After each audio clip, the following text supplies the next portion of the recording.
Bienvenue dans cette vidéo sur les bases de l'intelligence artificielle. On va parler des premiers principes, donc très simple, car ça date depuis le début de l'ordinateur, la fin des années 50, avec des algorithmes plutôt basiques qui permettent de différencier sur un ensemble de points, par exemple, deux classes différentes, avec un critère. Ce concept, par la suite, a été bien sûr développé au fur et à mesure de la puissance des ordinateurs et surtout du renforcement des bases de données de plus en plus importantes grâce à Internet, qui a permis justement de pouvoir utiliser l'apprentissage de l'ordinateur, le machine learning, à sa pleine puissance, qui fait que maintenant on a des résultats mais complètement incroyables, où des maladies sont décelées grâce à l'intelligence artificielle, chose que l'œil humain ne pourrait absolument pas voir. D'ailleurs, même quand on analyse les résultats de ces grands ordinateurs, on ne sait toujours pas comment ils font pour apercevoir un cancer, par exemple, au fond d'une rétine d'un œil humain. Voilà. Donc, dans un premier temps, on va voir ce qu'on appelle la vraisemblance, c'est-à-dire comment on construit un modèle qui permet de différencier deux classes différentes parmi un ensemble de points. Après, on va regarder comment on fait pour maximiser ce modèle, avoir le meilleur modèle possible avec une descente du gradient. Ce qui va nous permettre après de construire notre premier neurone artificiel.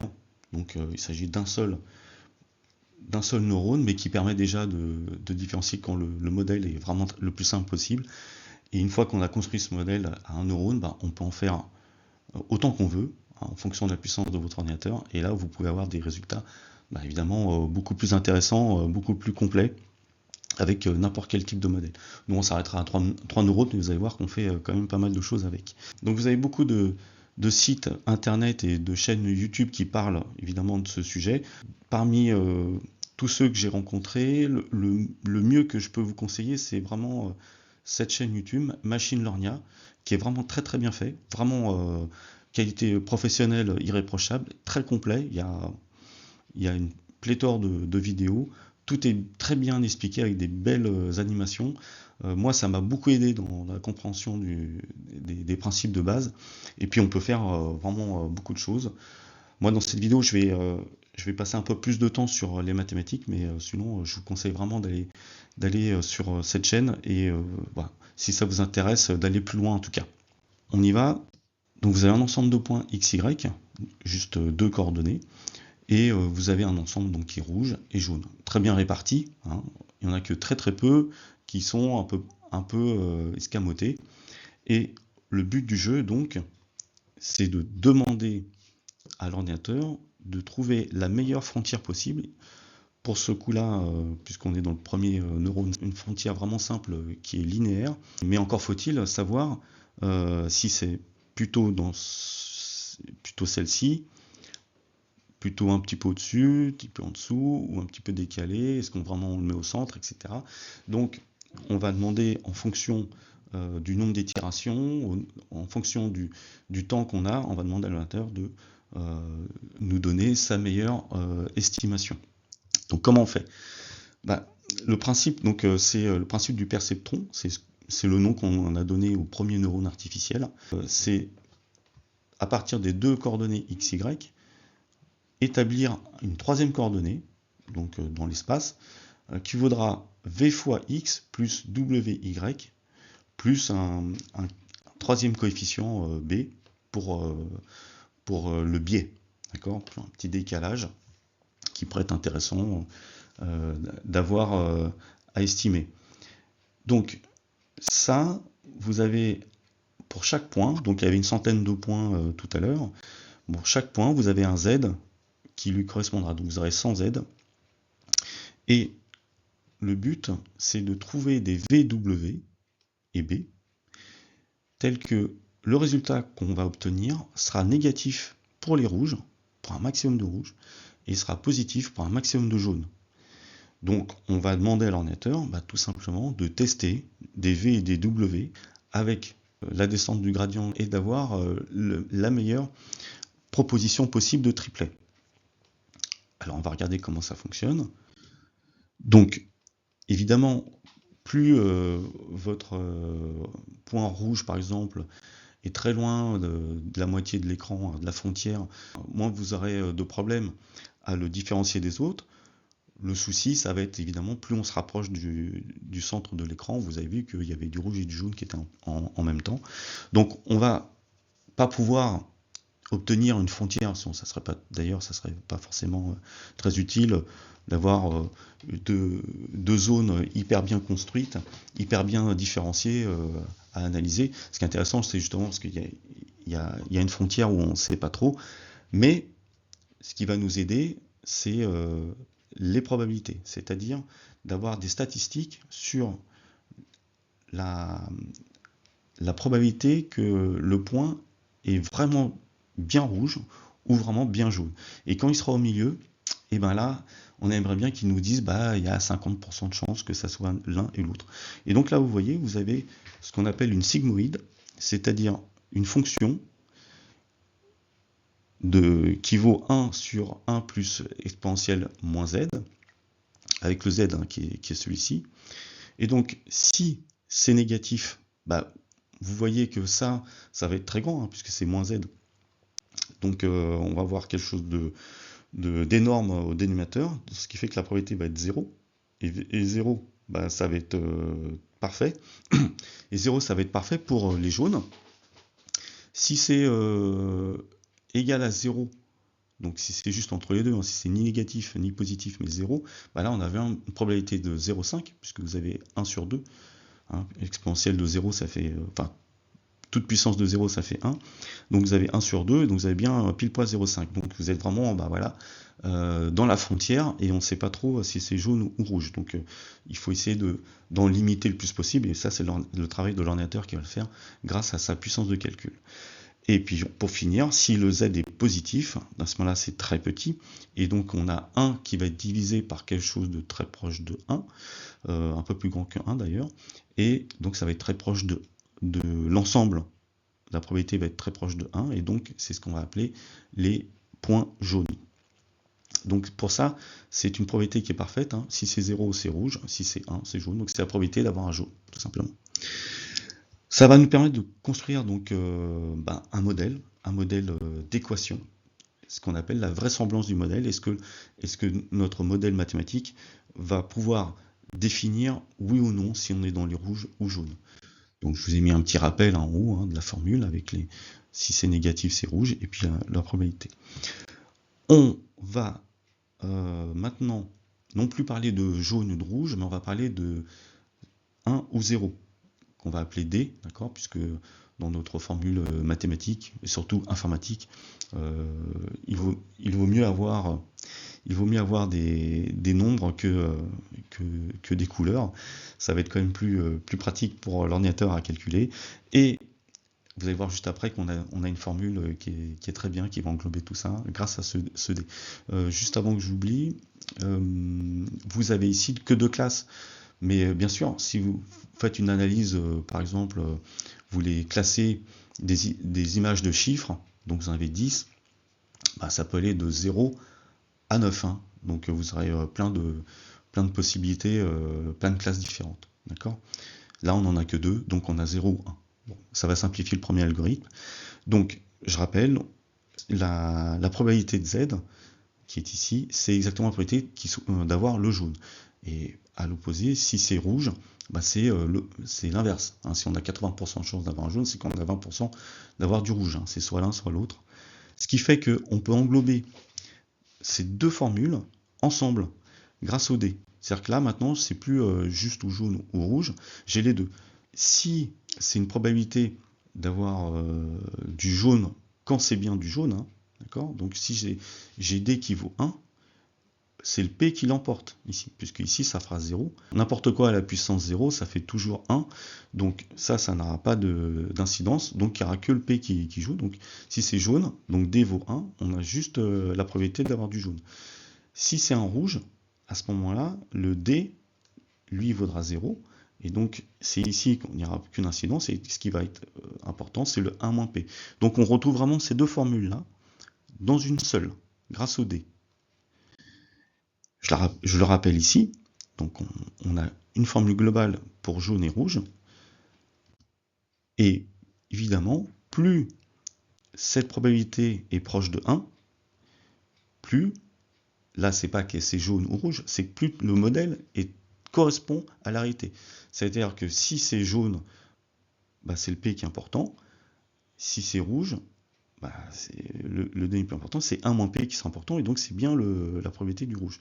Ce qui fait que si, je prends un exemple, si je prends P qui vaut 80%, 0,80, et que je suis bien dans D égale 1, dans le jaune, bah, mon modèle est vrai, puisque ici j'aurai 80%, puisqu'ici ça vaudra 1, parce que 1 moins 1 ça fait 0, hein, donc j'aurai que 1, et donc j'aurai 80%. 80%, donc ce qui est proche de 1, et donc ça veut dire que la probabilité ici sur ce point-là est tout à fait vraisemblable. Je vais prendre l'opposé. Si je prends par exemple, j'ai une probabilité que de 20% d'avoir le jaune, alors que le D vaut 1. Donc là, le modèle s'est trompé, si vous voulez.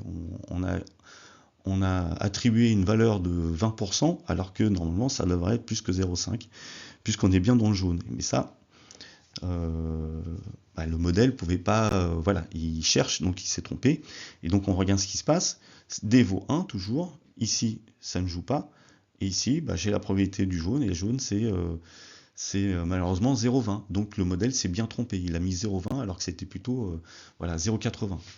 A contrario, s'il avait mis 0,20 ici, mais pour un D qui vaut 0, là vous voyez bien que 0,20 puissance 0, ça fait 1, et donc on a bien ici 80, donc 1 moins 0,20, 80%, qui sera puissance 1, donc on a un modèle qui sera près de 1. Donc le 1 est vrai, c'est ça, si c'est bien jaune pour du jaune, et si c'est bien rouge pour du rouge. Voilà.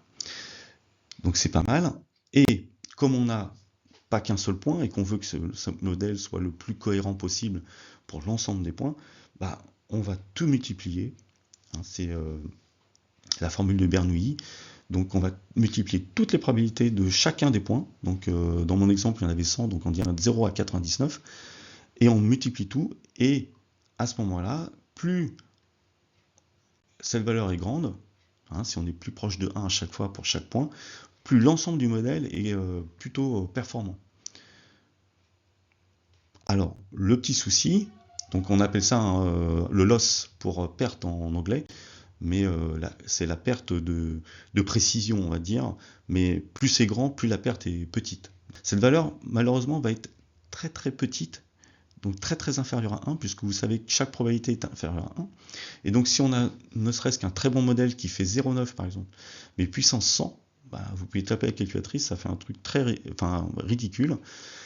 Et donc dans ces conditions, c'est un peu difficile d'aller vraiment étudier les plus grandes valeurs, alors que le résultat du produit est très faible. Donc ce qu'on fait, c'est qu'on va prendre le logarithme. Le logarithme va permettre de reniveler tout le monde, d'avoir plus une information sur les croissances et beaucoup moins sur la valeur en elle-même, hein, puisque vous savez que c'est une courbe qui s'aplatit très vite, hein. Et ça a l'avantage aussi de rendre des additions là où il y a des multiplications. Autant les multiplications pour dériver, par exemple, c'est très compliqué, autant les additions, ça va tout seul, puisque la dérivée des sommes, c'est la somme des dérivées. Et le logarithme permet de changer les produits en addition. Donc, quand on prend le logarithme du loss, ce qu'on va appeler le log loss, hein, par la suite, on a la somme, plus un produit mais la somme, exactement la même, de 0 à m, et les puissances se mettent en facteur, puisque la multiplication devient addition, donc la puissance devient la multiplication, c'est logique. Et vous voyez, donc ici, il y a le plus a remplacé le fois, et pareil, la puissance s'est mise ici, et le logarithme de 1 moins k et le logarithme de pk. Alors on voit que ça paraît un peu compliqué comme ça, mais je vous promets qu'il n'y a rien de vraiment dramatique, et au contraire, ça va simplifier beaucoup les calculs. Allez, on continue. Donc je remets ma formule, et tout à l'heure, c'était très petit, inférieur à 1, très inférieur à 1. Vous savez qu'un logarithme qui est d'un nombre inférieur à 1, il est forcément négatif, donc toutes nos valeurs vont être négatives. Donc on a une courbe qui est en dessous de 0, d'accord? Mais c'est pas grave, on cherche à le maximiser, on cherche à avoir la meilleure valeur, c'est-à-dire la plus grande valeur en négatif. Surtout en algorithme de calcul, il est beaucoup plus facile de trouver un minimum qu'un maximum. D'accord? Donc, euh, au lieu, c'est ce qu'on a fait aussi en recherche opérationnelle, si vous vous souvenez, mais en tout cas, il vaut mieux, pour maximiser une fonction, pour chercher son maximum, il vaut mieux minimiser l'opposé. Donc on va mettre un moins, donc ça tombe bien d'ailleurs, parce que le logarithme était négatif, on va mettre un moins devant ce log loss et on va chercher à le minimiser. Dernière chose, on va aussi normer, c'est-à-dire plus il y a des points, plus votre valeur est entre guillemets importante, hein, vous additionnez plein de valeurs. C'est intéressant de diviser par le nombre de points. Donc comme ça, si j'ai que 2 points, je peux comparer avec un modèle où il y en a 100. Sinon, ça n'aurait pas trop de sens, si vous voulez. Donc il faut normer en divisant par le nombre d'échantillons qu'on a à notre disposition, ce qui permet de pouvoir comparer des modèles ensemble. Donc on divise par m. Et ce qui nous donne la formule hyper connue de log loss, qui vaut donc moins logarithme de L, qui est le Bernoulli, hein, divisé par m. Et là, je vous ai mis la formule globale avec le moins 1 sur m qu'on vient de rajouter. Et puis ici, la somme du logarithme de chaque point. On va pouvoir maintenant, une fois qu'on a notre formule ici, rappelez-la, on va pouvoir chercher son minimum. D'accord? Grâce à la méthode du descente du gradient qui est aussi très célèbre, très utilisée, car vraiment très simple et très puissante. Donc comment ça marche? Vous avez une courbe, donc en particulier la courbe de la perte, en fonction d'une variable. Ici, il y en a 3, mais j'en ai mis qu'une seule pour illustrer. Ça va, imaginons que la vraie courbe fasse ça. On n'en sait rien, mais on imagine. Comment trouver le minimum qui est ici? Quelle est la valeur de V? Donc c'est ça qu'on essaye d'obtenir. Vous démarrez avec un point au hasard. Ce qui est intéressant ici, le point au hasard, vous faites vraiment en sorte de commencer vraiment au hasard avec une courbe de Gauss par exemple, d'accord, il y a plein d'algorithmes qui vous donnent des valeurs au hasard, ne serait-ce que sur votre calculatrice, donc vous prenez vraiment une valeur au hasard, vous l'imposez pas le départ, et comme ça, vous avez par itération toutes les chances d'avoir le minimum global, parce que là je vous ai mis qu'un seul, mais imaginez, vous pouvez y avoir une deuxième ici, et si vous commencez toujours à peu près au même point, vous avez toujours le même minimum, mais qui peut être que local. Donc en faisant un point vraiment au hasard au départ, vous avez toutes les chances, avec, comme je vous l'ai dit, plusieurs itérations, plusieurs calculs de suite, d'avoir le minimum global de toute la courbe.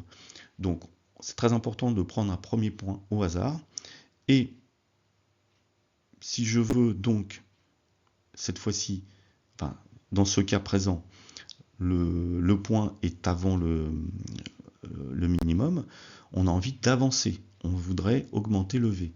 Comment on va faire? On va se servir de la dérivée. Donc il faudra calculer la dérivée du log loss, mais vous allez voir, c'est tout à fait faisable. Et en calculant la dérivée, sur ce point-là, on voit que la dérivée va être négative, puisqu'on a une pente descendante. Hein. Donc, ce qu'on va faire, c'est qu'on va soustraire cette dérivée.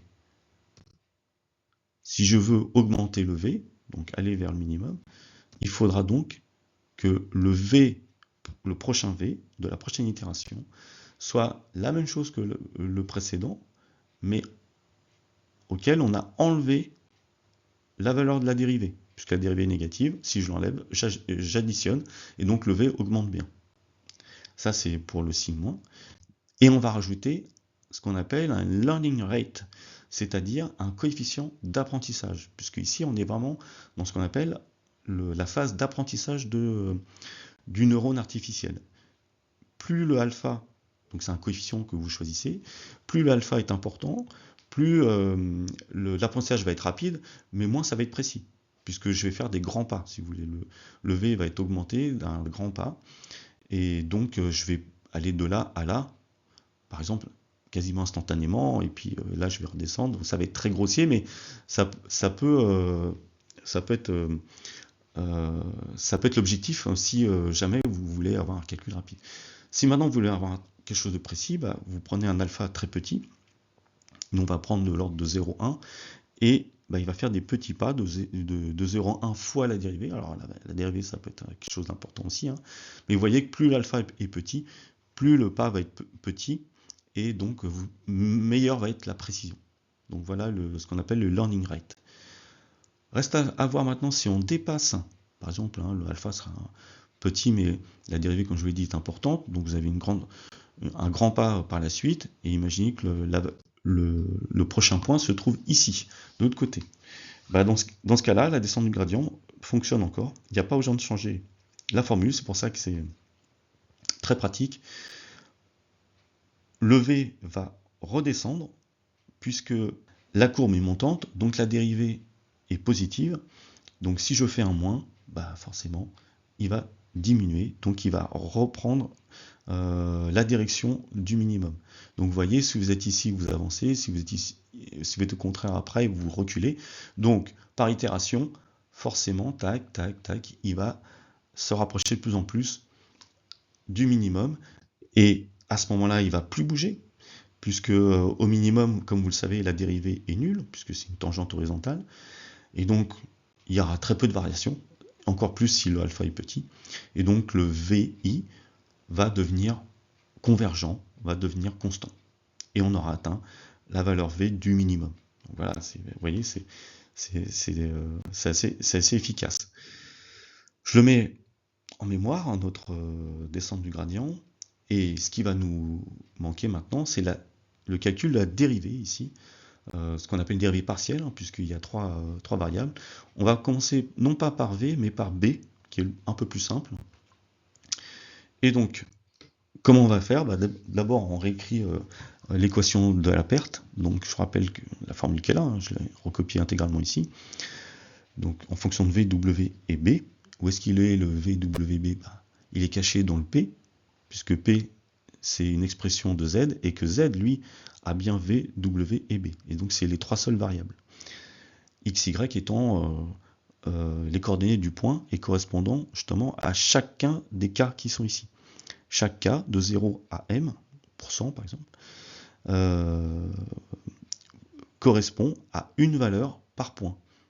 Et plus on additionne des valeurs qui sont importantes, plus votre loss va être performant. Comme on va dériver, et que la dérivée des sommes, c'est la somme des dérivées, bah, il y a juste à dériver pour l'instant juste le terme principal, le terme général, puis après on additionnera un à un toutes les dérivées. Donc c'est pour ça que le logarithme est très pratique pour ça. En plus, donc je réécris, je vous prépare ici, on va changer pk parce que on veut dériver par rapport à b, donc il faut bien exprimer quand même p en fonction de b. Donc ils sont en rouge et je les remplace par l'expression qui est ici, intégralement, ici, tac, pour chaque zk. Hein, des z qui sont différents en fonction de chaque point. Or, ici vous avez 1, donc 1 c'est, pour mettre au même dénominateur, bah, c'est la même chose sur la même chose, moins l'expression qui est en rouge, donc vous avez le 1 ici qui se répète, 1 moins 1, bah, ça va pouvoir simplifier, il ne reste plus que le exponentiel moins zk sur 1 plus exponentiel de moins zk. Donc déjà tout ça, ça simplifie en ça, ce qui est pas mal. Je le remplace, je continue, le premier terme, j'y touche pas, il est là. Pourquoi j'y touche pas? Parce que c'est surtout le deuxième terme qui va être intéressant à modifier. Vous savez que le logarithme des multiplications, c'est la somme des logarithmes. On vient de le faire tout à l'heure dans le produit de Bernoulli. Donc là, j'ai un produit. On pourrait dire une division, mais en fait, une division, c'est une multiplication par l'inverse. L'inverse étant là, et donc le numérateur est ici. Et donc le dénominateur se retrouve à 1 divisé par 1 plus exponentielle de moins zk, et tous les deux ont un logarithme. Donc le logarithme du produit vaut l'addition des logarithmes. Ce qui nous permet ici de simplifier, puisque ce premier terme, c'est exactement pareil que celui-ci, puisque ici j'ai un facteur dk devant les deux, donc celui-ci est multiplié par dk, or il y a un signe moins. Donc ce qui est en bleu est complètement identique, et donc ça va simplifier.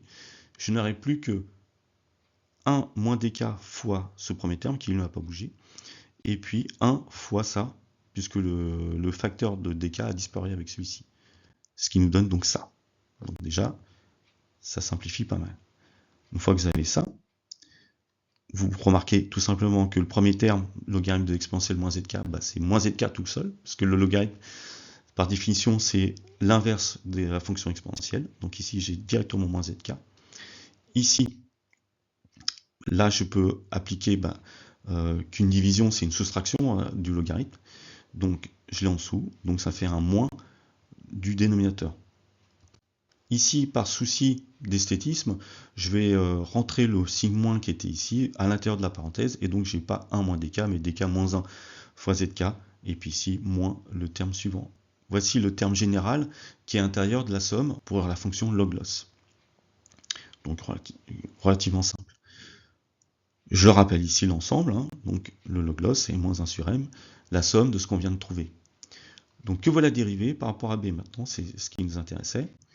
Bon, je rappelle que quand on dérive, là c'est une composée de fonctions, d'accord. On va pas dériver directement par b, mais on va dériver d'abord par z, et c'est le z qu'on va dériver par b. Beaucoup plus simple, c'est une composée de fonctions classique, très utilisée, et pourquoi on fait ça? Puisque dérivé par z, c'est l'expression qui est ici, on voit que des z, donc il est en fonction de z, et z par rapport à b, c'est très simple, ça vaut 1, puisque z est directement, si je dérive z par rapport à b, il n'y a pas de coefficient devant b, donc ça fait 1. Donc je peux l'enlever, c'est exactement identique. Donc je dérive par rapport à z, c'est pareil que pour b. Le coefficient moins 1 sur m, il ne bouge pas, c'est une multiplication, un coefficient multiplicatif, et la somme ne bouge pas non plus, et donc ce qui va dériver, c'est ce qui dérive à l'intérieur. Ici, j'ai un facteur donc, qui est une constante fois z. Si je dérive par rapport à z, j'ai plus que le facteur. Et ici, la dérivée de logarithme, je vous rappelle ici la formule, la dérivée d'un logarithme composé de fonctions, logarithme de u, c'est u' sur u.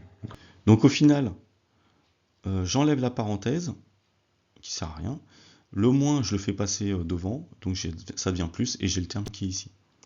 Donc j'ai plus que ça.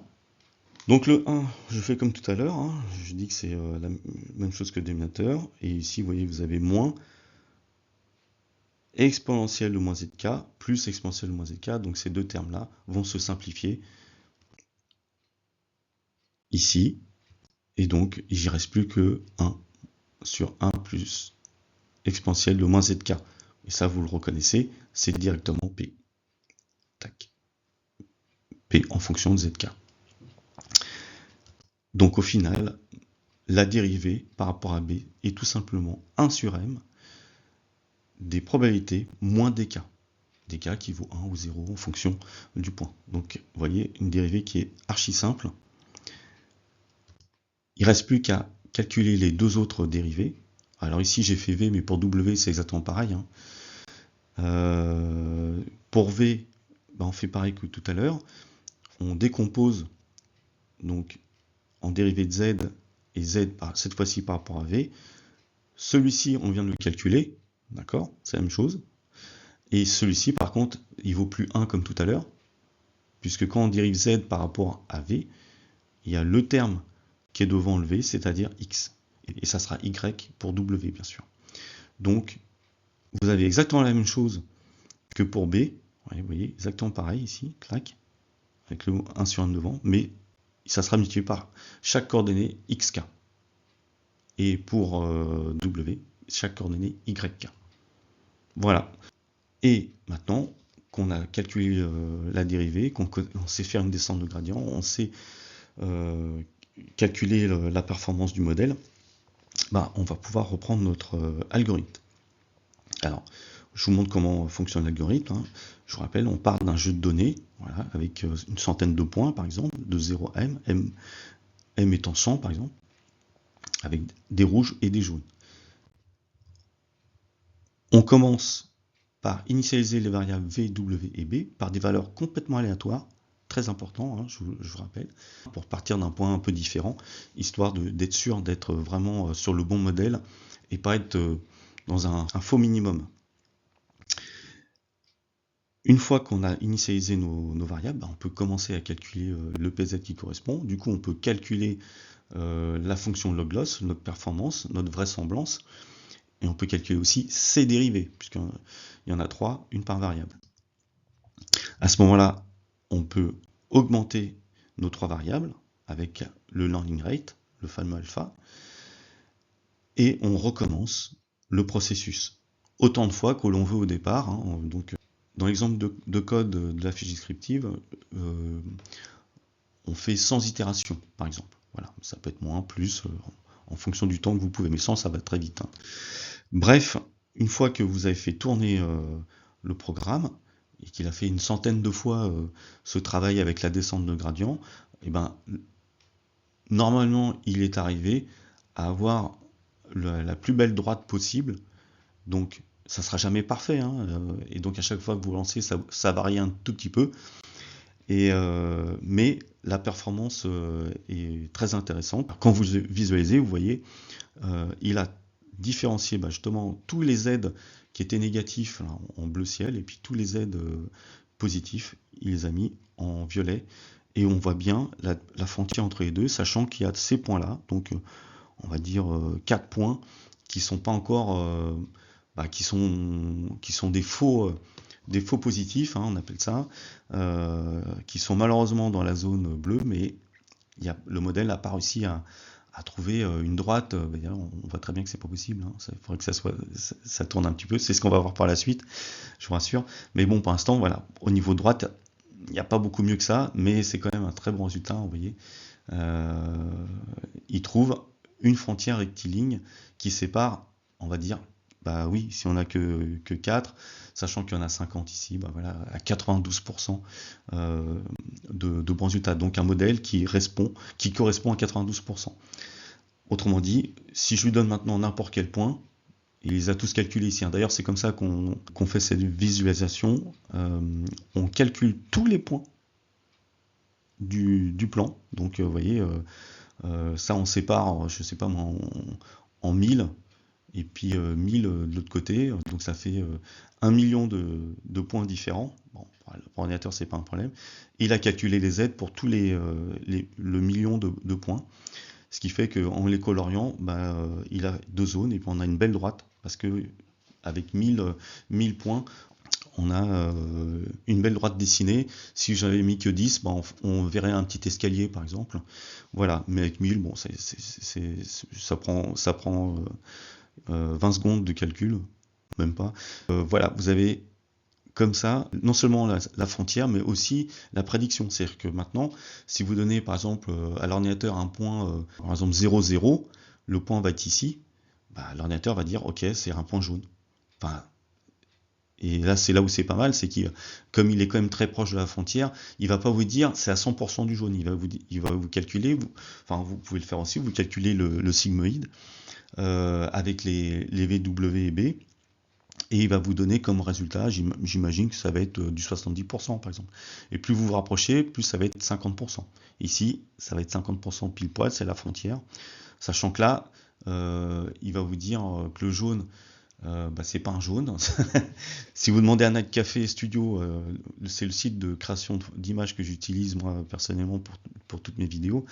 Si vous demandez par exemple de vous dessiner une représentation d'une directrice d'école, il y a beaucoup de chances, alors peut-être qu'ils ont amélioré maintenant, mais il y a beaucoup de chances qu'ils ne vous donnent pas du tout une femme, mais un homme bien habillé dans une salle de classe, très sérieux, parce que pour lui, il n'a pas de modèle, ou pas suffisamment de modèles féminins en tant que directeur d'école, directrice d'école. Pourtant, je trouve que moi personnellement il y en a pas mal, mais visiblement dans la base de données qu'ils utilisent, il n'y en a pas beaucoup, et donc vous avez toutes les chances qu'ils vous mettent plutôt la photo d'un homme, alors que vous avez demandé une femme, parce que pour lui, il considère un peu comme ici que vous avez fait une erreur, c'est que vous êtes trompé dans le prompt, que vous avez mis directrice, mais que en fait vous voulez dire directeur, parce que ça n'existe pas. Donc là c'est un peu pareil, vous lui donnez un point ici, pour lui ça peut être que rouge, puisque il a mis sa zone, son calcul lui donne ça, donc avec le modèle qu'il a donné, sachant qu'il a mis une droite, donc pas possible autrement. Mais ce qui est bien, c'est que le pourcentage va pas être du 1 du tout, va être pour le coup du 0,4, hein, et ben voilà, c'était que 40% de chances qu'il soit jaune, et ben Mandopo c'est jaune, donc c'est là le modèle atteint ses limites, pas de problème. Mais bon, c'est quand même sympa. Pour vous amuser, bah, vous pouvez faire le code vous-même sur votre ordinateur avec le code complet en Python que j'ai mis dans la fiche descriptive, hein, que vous pouvez essayer. Et une fois que vous êtes bien amusé avec un neurone, bah, là, la voie est royale, puisque en règle générale, les données que vous avez sont pas du tout, comme on vient de le voir, enfin rarement aussi simplistes. À ce moment-là, on n'aurait pas vraiment besoin d'ordinateur. Et c'est plutôt dans ce genre-là. Encore que là, on est d'accord, hein, c'est assez simple aussi, hein, c'est juste circulaire. Mais on voit que la résolution ne pourra pas être linéaire. Impossible de trouver une droite qui pourra couper l'ensemble en deux. Donc comment on fait? Et ben c'est là où on va augmenter la puissance du calcul en rajoutant des couches de neurones. Quel est le principe? Très simple, vous avez un neurone, ben une fois que vous avez un neurone, vous le refaites, et c'est ça qu'on appelle le nombre de couches. Et en plus, par couche, vous pouvez mettre plusieurs neurones à la fois en parallèle. On y va, je vous montre comment ça fonctionne. Donc, je vous rappelle ce qui se passe pour une seule couche, un seul neurone. Ce qu'on vient de faire. Donc j'ai XY, je cherche des paramètres, VWB, tels que Z, tac, donne une probabilité qui correspond à un meilleur loss possible. D'accord? Donc c'est les calculs qu'on vient de faire. Maintenant, qu'est-ce qui se passe quand je veux rajouter une deuxième couche? Deuxième couche, pourquoi? Parce que ici, je vais pouvoir non pas mettre un neurone, mais deux. Donc exactement pareil en rouge, voire 3, puis 4, 5, 6, 7, autant que vous voulez, en fonction de la puissance de votre ordinateur. Ici, je vais me contenter de 3, mais vous comprenez que vous pouvez en mettre autant que vous voulez. Et donc, vous allez calculer des Z exactement pareil que tout à l'heure, mais de 3 façons différentes. Ces 3 façons différentes, à la fin, vous allez les réunir sur un nouveau grand Z, d'accord, qui va englober les 3 probabilités. Vous avez obtenu 3 probabilités rouge, vert, bleu. Bah, vous avez donc ici un grand Z qui va englober non pas deux valeurs ici comme XY, mais 3 valeurs. Comme si votre point n'était plus du tout dans un plan, mais était spatial. Et vous comprenez après, bien sûr, on n'est pas obligé de s'arrêter à 3 dimensions, on peut s'arrêter à 100 dimensions, 1 million de dimensions, voilà, ça démultiplie complètement les puissances. C'est pour ça qu'après, trouver comment l'ordinateur a fait pour solutionner le problème, des fois c'est impossible à savoir comment il fait, hein. Donc ça devient vraiment magique. Mais pour l'instant, c'est tout à fait compréhensible. Vous avez donc non plus un point M qui a 2 coordonnées, mais 3. Voilà, une probabilité rouge, une probabilité verte et une probabilité bleue. Toujours un petit cuisson, le biais, qui est ici un D, d'accord? À ce moment-là, il n'est plus question de faire un loss avec 3 valeurs, mais 4. Les 4 valeurs qui sont devant chaque coordonnée, A, B, C et D. A, B, C, D, voilà, A pour le rouge, B pour le vert et D et C pour le bleu. Et donc c'est le même type de calcul, sauf qu'effectivement, voilà, il faut rajouter juste des itérations en plus. Le calcul dérivé est un peu différent, parce que là c'est une composée de fonctions, il y a 2 couches, hein. Et donc, c'est ce qu'on appelle le réseau de neurones à 2 couches. La première couche avec 3 neurones, ici, puis une deuxième couche avec un seul neurone, pour pouvoir calculer le loss maximal, avec non plus 2 coordonnées, mais 3. Voilà. Et donc ça nous permet, dans un premier temps, rien, puisque là j'ai mis qu'un seul neurone, donc vous voyez, on fait une seule frontière, mais qui est pas bonne, hein, qui fait du 50-50, parce que de toute façon il est bloqué, hein, ça peut pas être linéaire. Mais dès qu'on met un deuxième neurone, donc je rajoute le rouge là, j'ai déjà un truc plus intéressant. Et puis dès que j'en mets un troisième, et ça y est, il a trouvé la zone qui délimite parfaitement. Donc là c'est un modèle du 100%, il ne peut pas aller vraiment plus loin. Chaque fois que vous me donnez un point de son apprentissage qui était jaune, bah, il vous dira bien que c'est jaune. Il n'y a pas d'erreur du tout, comme dans le premier exemple. Et puis si jamais maintenant vous en choisissez un autre, bah, lui il va estimer, hein, c'est ça la force des prédictions, c'est que là on n'avait rien dans le modèle, hein, ici, on n'avait pas du tout. Est-ce que ce point, si j'en crée un ici, là sur mon curseur j'en crée un ici, est-ce qu'il est vert ou jaune? Bah, l'ordinateur lui va pouvoir le dire parce que dans son algorithme, le mieux c'est cette zone-là. Et donc pour lui ça serait ici. Ça serait plutôt jaune. Mais vous êtes d'accord, personne ne peut vraiment savoir, donc c'est là où c'est à la fois un peu flou, mais à la fois très intéressant, puisque c'est là où l'ordinateur peut créer des choses. Voilà, voilà, donc c'est tout pour cette vidéo. J'ai mis aussi le code complet de ce deuxième exemple de réseau de neurones à deux couches dans la fiche descriptive, et voilà. Je vous encourage à vous amuser de votre côté, comme moi j'ai pu le faire, et je vous remercie beaucoup pour votre attention et je vous dis à très bientôt.